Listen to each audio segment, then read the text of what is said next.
Thanks very much, everybody. That's a fantastic demonstration today. Fantastic that so many of you stayed here all the time to demonstrate and to give the support to Julian Assange and to his family and legal team that have been battling away in the courtroom today. Kristinn Hrafnsson, the editor-in-chief of WikiLeaks, is now going to give you his take on what's been happening today, and then we'll be working through a few guest speakers before we go and make sure that you're back here tomorrow. But first of all, Kristinn Hrafnsson.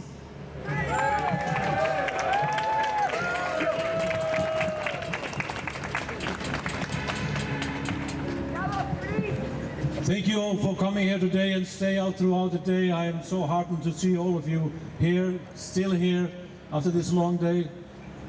This hearing today has now come to a conclusion, to an end, but there's a continuation tomorrow. Today, Julian's lawyers were presenting the arguments against his extradition, the arguments that they do want a chance to present in a full appeal. And it's so amazing that you should have to go through all this to get a chance to have these arguments presented in an appeal court. It should be a given thing, but it's not a given thing. We still have to wait for a decision by these two judges here. Each and all of the arguments presented here today by Julian's lawyers would in itself suffice in a normal country to stop the extradition. There are so many arguments, I'm not going to be able to repeat all of them, but each and every point should in itself suffice to stop the extradition. The very fact that this is a country whose intelligence agency, CIA, plotted to assassinate Julian should in itself stop an extradition. If it was any other country than the United States, it would suffice. The United Kingdom would not extradite anybody to another country that had plotted to assassinate the individual, Julian Assange.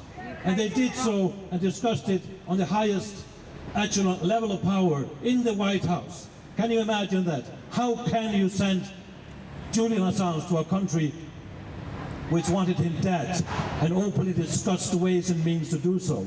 That's outrageous. That should in itself be sufficient. Yes. All the other arguments that pile on top of it to strengthen the case.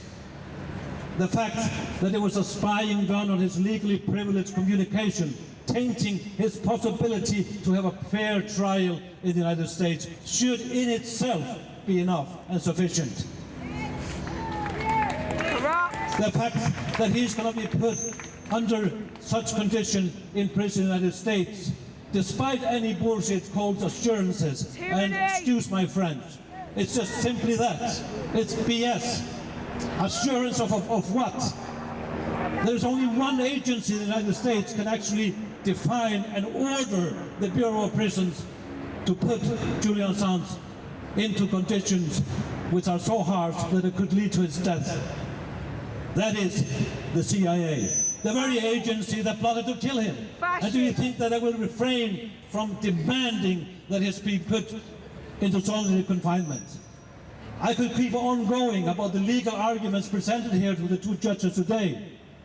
Such arguments that it would be in any normality in a civilized country absolutely impossible to come to other conclusion that at least allow him the opportunity to go through the appeal process. I have gone through so many proceedings in courthouses in this country that my hope is not big that Julian will have finally any justice in these halls of judicial power in the United Kingdom. My hope is slim. My hope is with you, that you can persuade the judges to finally listen to the argument. You tell them you are watching, your eyes are upon them. You will be their judges. If they want to be on the right side of history and not go down the drain, they need to listen to you.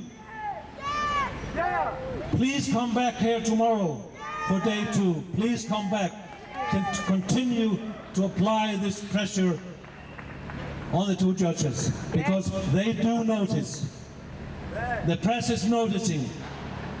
The message is getting across.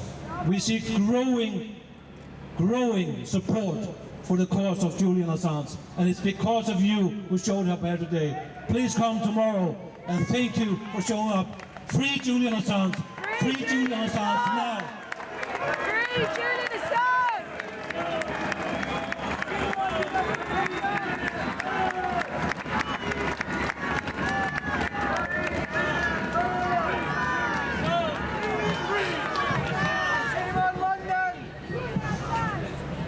Now I'm very pleased that we've got another guest here with us today. He's a member of the European Parliament, and anybody who's watched anything to do with the Assange case, or indeed anything to do with progressive politics whatsoever, will know that there's no better fighter, no better spokesman than Mick Wallace. Yes!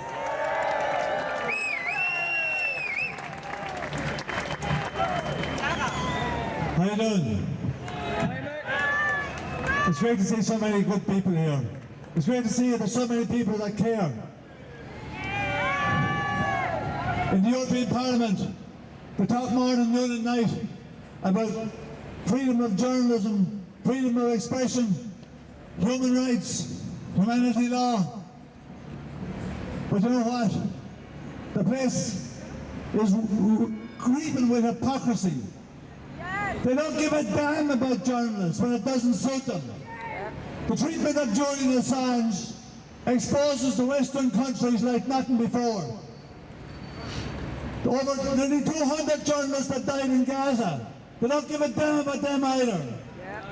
They only care about journalists provided they have them in their pocket and they do what they're fucking told. Yes! Yes! The persecution and the attempted extradition of Julian Assange is all about stopping the truth.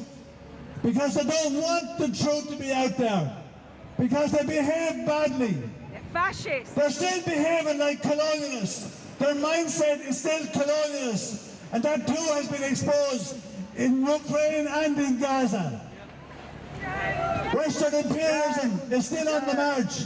And Julian Assange had the audacity to expose the fact that they commit war crimes morning, noon and night to achieve their ambitions. Well, you know what? The people of the world are waking up. The people of the world have had enough of them. Yes! Yes! Enough! Politicians have never changed the world, but the people have. And more than ever, I have never seen so many people on the streets as we have in the last couple of years.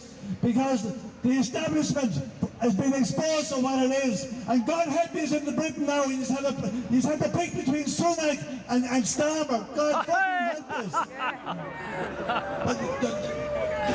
But things can change. We can make the world a better place. We can organise the society where people are treated fairly.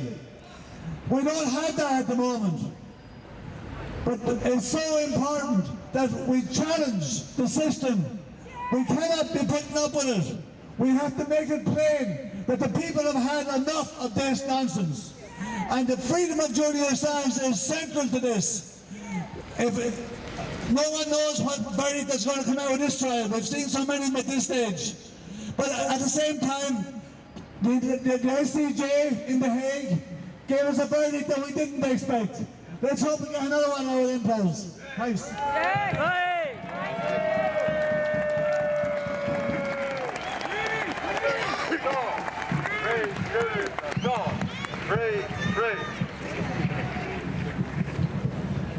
Now my next speaker is also a member of the European Parliament. Claire. Go on, Claire. I've seen her speak a number of times. I've never seen her opponents come off better than she did in any exchange. Yes! Come on, Claire. Today, I have only one wish, that she'd chosen, instead of a career as a politician, to be a lawyer. Because I would love to have seen her in that court today, answering the American government and the British government over the extradition of Assange. Please give a huge welcome to Clare Daly.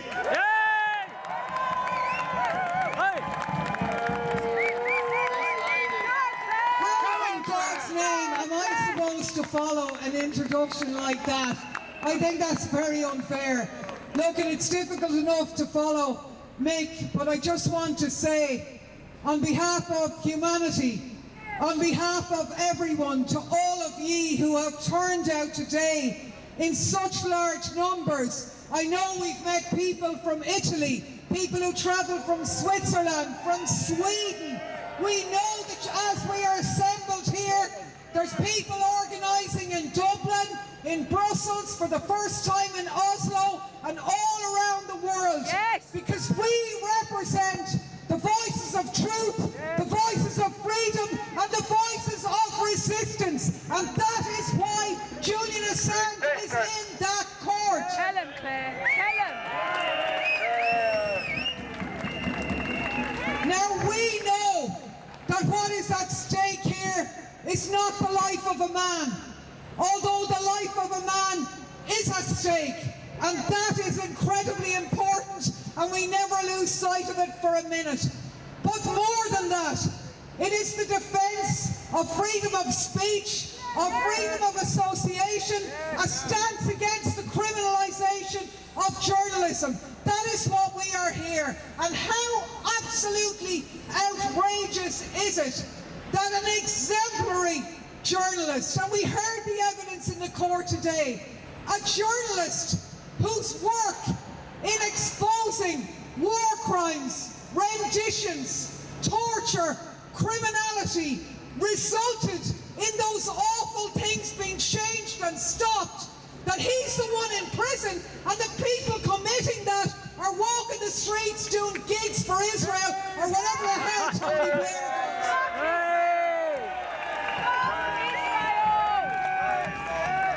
does. So the chilling effect is here. We know that. They say if Julian is sent to America, the chilling effect will silence other journalists. It has already been here for the past 12 years. So I think it is very fitting that we're here against the backdrop of the appalling atrocities and the live stream genocide in Gaza. We know that also where a civilian imprisoned population is being targeted. We also know the Ukraine war is going on without end, because that's what NATO want. And I just want you to remind you of the words of Julian when he talked about the war in Afghanistan.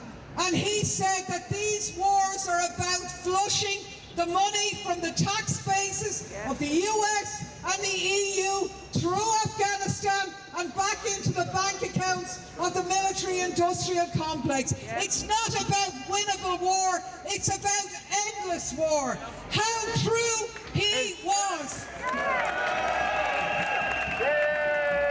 And therefore, that voice, that very special voice that he had, is needed now more than ever, because it's not just about silencing the peace movement, it's about journalism, it is about silencing the peace movement. So let's remember also that if wars can be started by lies, peace can be started by the truth. You're all here on the side of truth, so is Julian. We'll be all here tomorrow, and we will not rest until justice prevails.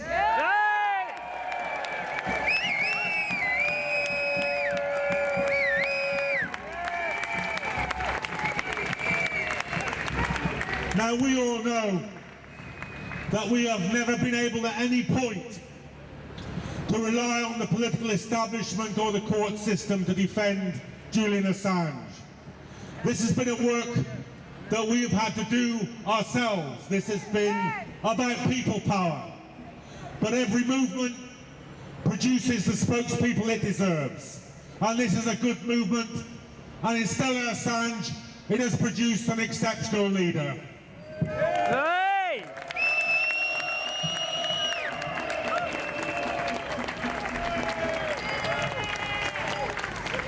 So today was a day of legal arguments, but really what it was an indictment of a rogue agency, the Central Intelligence Agency, which it pops up in each of the arguments. Whether it was Julian exposing their torture program and their involvement in illegal killings, or their own plots to murder him.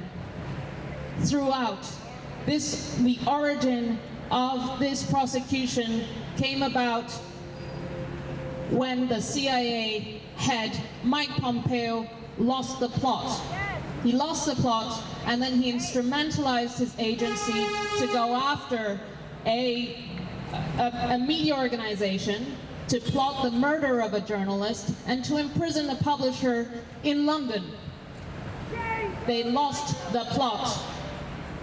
It is rogue, it is out of control, and now it is targeting the press. Whatever happens in the coming days, it's now been aired in court. The murder plot, the political motivation coming out of Mike Pompeo's obsession with killing Julian, and the murders that Julian exposed in Iraq and Afghanistan, the torture program that European countries willingly participated in. We free Julian, we regain our democracy. Let's free Julian. Come back here tomorrow. Free Assange.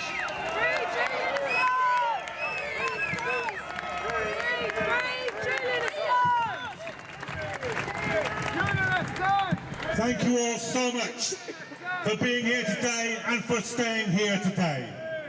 We have one more day in this possibly last hearing for Julian Assange. So please be back here at 8:30 in the morning. Stack your placards. We'll bring them back to you tomorrow morning for you to be part of the demonstration tomorrow.